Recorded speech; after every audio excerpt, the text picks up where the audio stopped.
علیکم ورحمۃ اللہ وبرکاتہ۔ الحمد للہ رب العالمین والصلاة والسلام علی رسولہ الکریم، اما بعد، قال رسول اللہ صلی اللہ علیہ وسلم: من صام رمضان ایمانا واحتسابا غفر له ما تقدم من ذنبه۔ محترم حاضرین اور پردہ نشین خواتین اسلام، اللہ تبارک و تعالیٰ کا بے انتہا شکر و احسان ہے، جس کی توفیق سے ہم نے اس ماہ رمضان کا پہلا روزہ مکمل کیا۔ آئیے دعا کرتے ہیں رب العالمین سے کہ اے پروردگارا، تو ہمیں اسی طرح اس ماہ رمضان کے تمام روزے رکھنے کی توفیق عطا فرما۔ محترم حاضرین، قرآن اور احادیث میں جہاں ماہ رمضان کے روزوں کی بہت ساری فضیلتیں، اہمیتیں اور خصوصیتیں بیان کی گئی ہیں، وہیں پر ایک روزے دار کے لیے، ایک روزے دار اور ایک روزہ رکھنے والے انسان کو بہت ساری خوشخبریاں اور بشارتیں سنائی گئی ہیں۔ انہی خوشخبریوں اور بشارتوں میں سے ایک یہ کہ ہر روزے دار کے لیے، ہر روزہ رکھنے والے کے لیے اللہ تبارک و تعالیٰ نے بے حساب اور انگنت اجر و ثواب کا وعدہ کیا ہے۔ ہر روزے دار کو اللہ تبارک و تعالیٰ اتنا اجر و ثواب دے گا جسے گنتی میں نہیں لایا جا سکتا، لیکن اللہ تبارک و تعالیٰ وہیں پر کہتا ہے الا الصوم، سوائے روزے کے، الصوم لی وانا اجزی بہ، کہ روزہ میرے لیے ہے اور میں ہی اس کا بہترین بدلہ دینے والا ہوں۔ اللہ تبارک و تعالیٰ نے ہر اعمال کے نیکیوں اور اجر و ثواب کو بتا دیا ہے کہ یہ نیک کام کریں گے اتنا ثواب ملے گا، یہ نیک کام کریں گے اتنا ثواب ملے گا، لیکن روزہ ایک ایسی عبادت ہے جس کے بارے میں اللہ تبارک و تعالیٰ نے نیکی کو ظاہر نہیں کیا ہے کہ روزہ رکھنے والے کو روزے کا کتنا ثواب دے گا۔ اللہ تعالیٰ اپنی شان کے مطابق، اپنی قدرت اور جلال کے مطابق روزے کا اجر و ثواب دے گا۔ اسی طرح حضرات، ایک روزے دار اور ایک روزہ رکھنے والے کے لیے ایک خوشخبری اور بشارت یہ ہے کہ اللہ تبارک و تعالیٰ کی طرف سے اس کی مغفرت ہو جاتی ہے۔ مغفرت یہ اللہ تبارک و تعالیٰ کا بہت بڑا انعام ہے۔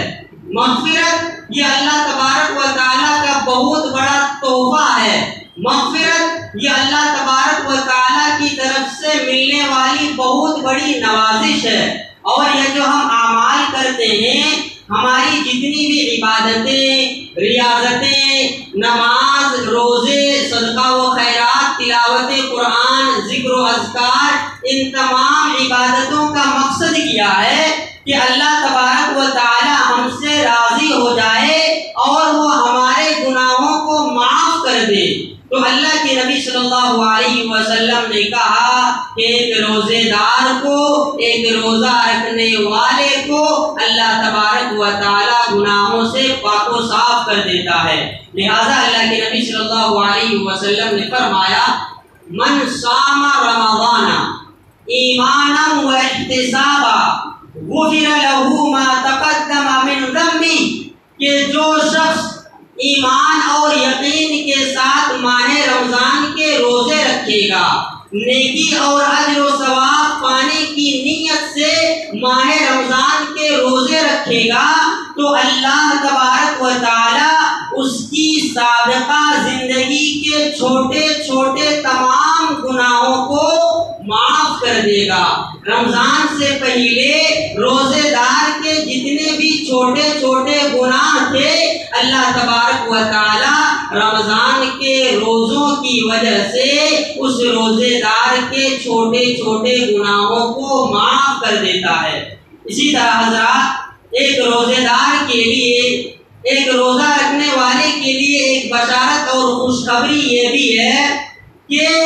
اس کی ایک دعا اللہ تعالیٰ ضرور قبول کرتا ہے۔ اللہ تعالیٰ ہر روزے دار سے یہ وعدہ کیا ہے کہ میں ہر روزے دار اور ہر روزہ رکھنے والے کی ایک دعا قبول کروں گا۔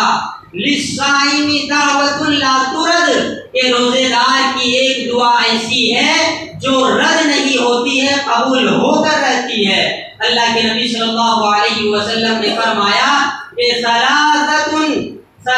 دعوات لا ترد، کہ 3 قسم کے لوگ ایسے ہیں جن کی دعائیں کبھی رد نہیں ہوتی،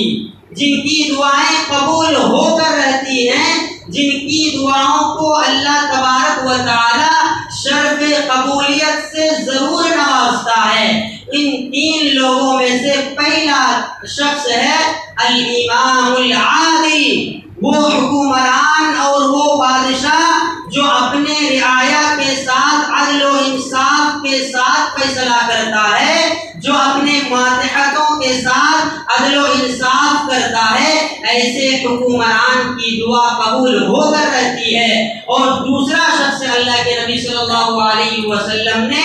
فرمایا وَدَعْوَةُ الْمَظْلُوم، مظلوم کی دعا، وہ جس کو ستایا گیا، وہ جس کو مارا گیا، وہ جس پر ظلم کیا گیا، وہ جس پر زیادتی کی گئی، وہ جس کو دکھ پہنچایا گیا، وہ جس کو پریشان کیا گیا، اللہ تبارک و تعالی ایسے مظلوم کی دعا کو ضرور قبول کرتا ہے۔ اور تیسرا جو شخص ہے، اللہ کے نبی صلی اللہ علیہ وسلم نے فرمایا وَدَعْوَةُ الصَّائِمِ حِينَ يُفْطَرُ، روزے دار کی دعا جب وہ افطاری کے وقت دعا کرتا ہے، تو روزے دار کی دعا افطاری کے وقت کی جانے والی اللہ تبارک و تعالیٰ اس کو قبول ضرور کرتا ہے، اس کی دعا کو رد نہیں کرتا ہے۔ اسی طرح حضرات، روزہ رکھنے والے کے لیے ایک بشارت اور خوشخبری یہ بھی کہ روزہ یہ قیامت کے دن سفارش کا کام کرے گا۔ ذرا یاد کیجئے، میدان محشر میں اور قیامت میں ایک انسان اپنے سفارشی کو تلاش کرے گا، وہ اپنے گناہوں کی سفارش کرنے والے انسان کو تلاش کرے گا کہ کون ہے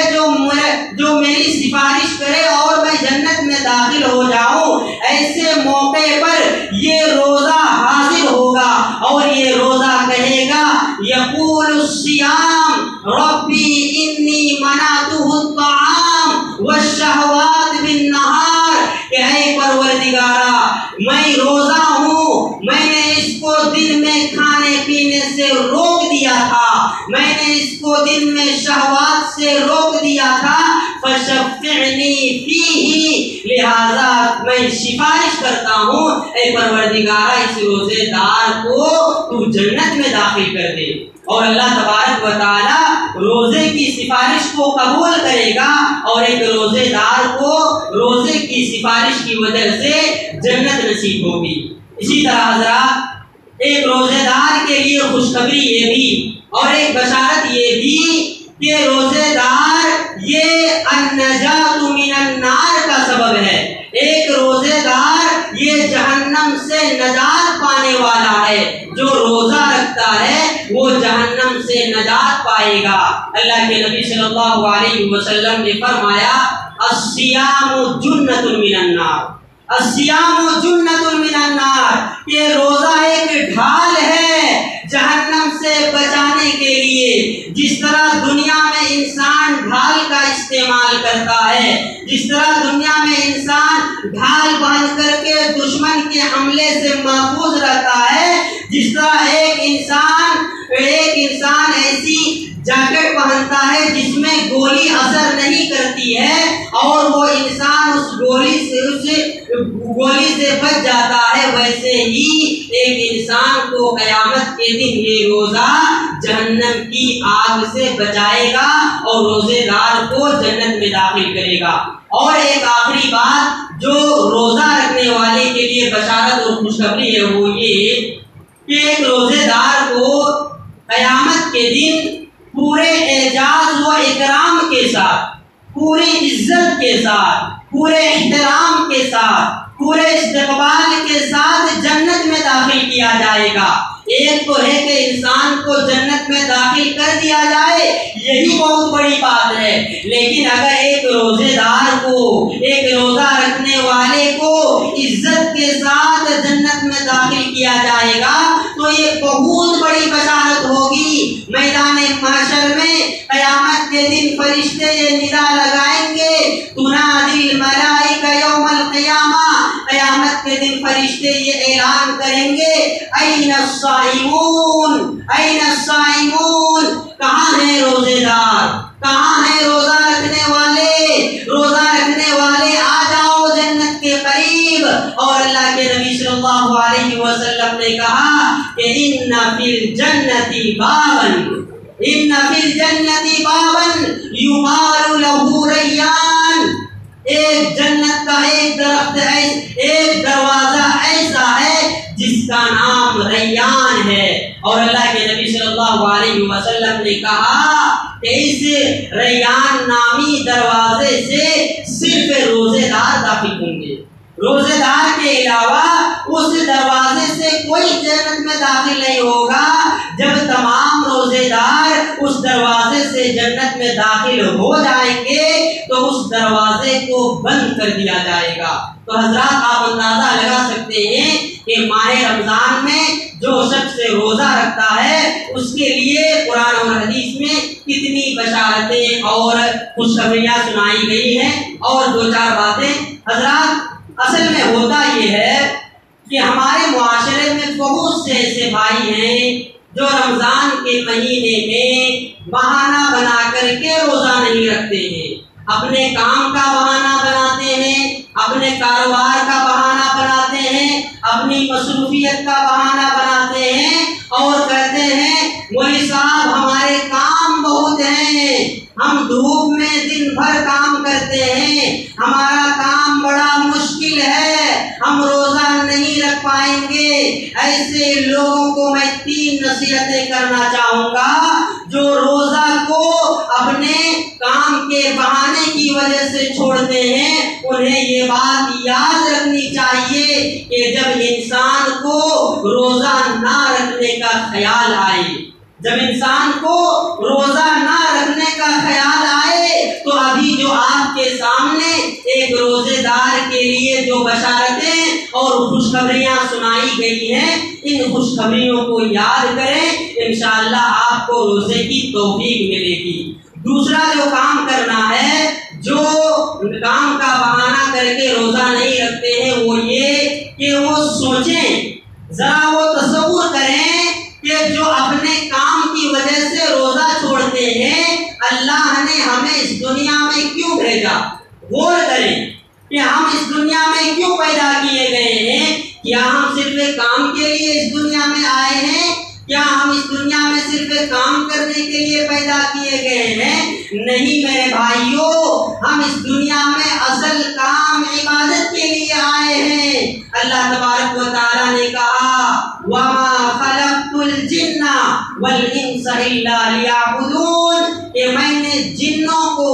اور انسانوں کو محض میری عبادت کے لیے پیدا کیا۔ تو جو روزے دار رمضان کے مہینے میں روزہ رکھنے کا ارادہ نہیں کرتے ہیں یا روزہ رکھنے کا خیال اگر ان کے دل میں آتا ہے پھر بھی وہ روزہ نہیں رکھتے ہیں کام کا بہانہ کر کے، تو انہیں اپنے مقصد زندگی کو یاد کرنا چاہیے کہ اللہ نے ہمیں کیوں پیدا کیا ہے۔ اور ایک آخری بات، جو اپنے کام کو بہانہ بنا کر کے روزہ چھوڑتے ہیں، اپنے کام کی مصروفیت کی وجہ سے روزہ نہیں رکھتے ہیں، ان کو وہ وعیدیں اور وہ سزائیں یاد کرنی چاہیے جو روزہ نہ رکھنے والوں کے بارے میں قرآن اور حدیث میں بیان گیا ہے۔ حدیث میں آیا، اللہ کے نبی صلی اللہ علیہ وسلم نے فرمایا کہ ایک مرتبہ میں سویا ہوا تھا، ایک مرتبہ میں نیند میں تھا،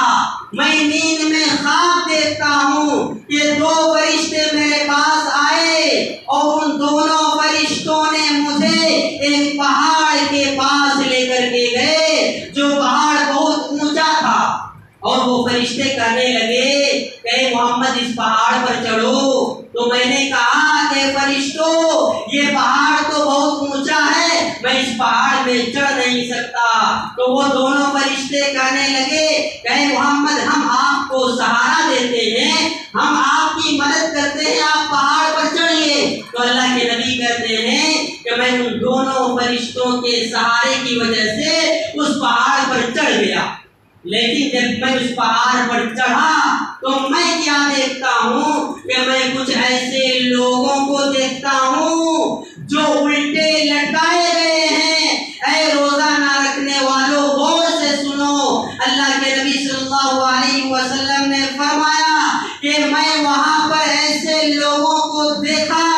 جو الٹے لٹکائے گئے ہیں، جن کے پیر اوپر ہیں اور سر نیچے ہے، اور میں کیا دیکھتا ہوں کہ ان کے دونوں جبڑوں کو چیر دیا گیا ہے اور ان کے دونوں جبڑوں سے خون ٹپک رہا ہے، خون بہہ رہا ہے۔ میں نے جب یہ خوفناک منظر دیکھا تو میں نے دونوں فرشتوں سے یہ سوال کیا کہ اے فرشتوں یہ کون سے لوگ ہیں جن کو اتنی خطرناک سزائیں دی جا رہی ہیں؟ تو ان فرشتوں نے کہا کہ اے محمد صلی اللہ علیہ وسلم یہ وہ لوگ ہیں جو وقت سے پہلے افطاری کر لیا کرتے تھے، جو وقت سے پہلے افطاری کر لیا کرتے تھے۔ تو ذرا تصور کر سکتے ہیں کہ جب وقت سے پہلے روزہ کھولنے والوں کے لیے اتنی بڑی سزا ہے تو روزہ نہ رکھنے والوں کے لیے کتنی بڑی سزا ہے، یہ آپ خود اندازہ لگا سکتے ہیں۔ لہذا روزوں کو کسی بھی بہانے سے، اپنے کام کے، اپنے کاروبار کے، اپنی مصروفیت کے بہانے سے روزہ چھوڑنا ہرگز اور قطعاً جائز نہیں ہے اور کسی بھی صورت میں درست نہیں ہے۔ اس لیے میرے بھائیوں، جس طرح آپ نے اس مہینے کے پہلا روزہ رکھا ہے، اسی طرح اس مہینے کے تمام روزوں کو رکھنے کی کوشش کیجیے، ان فضیلتوں کو، ان بشارتوں کو اور ان وعیدوں کو یاد کیجیے، انشاءاللہ آپ کو روزہ رکھنے میں مدد ملے گی۔ دعا ہے رب العالمین سے کہ اللہ سبحانہ و تعالی ہمیں رمضان کے تمام روزے رکھنے کی توفیق عطا فرما، آمین۔ السلام علیکم ورحمۃ اللہ۔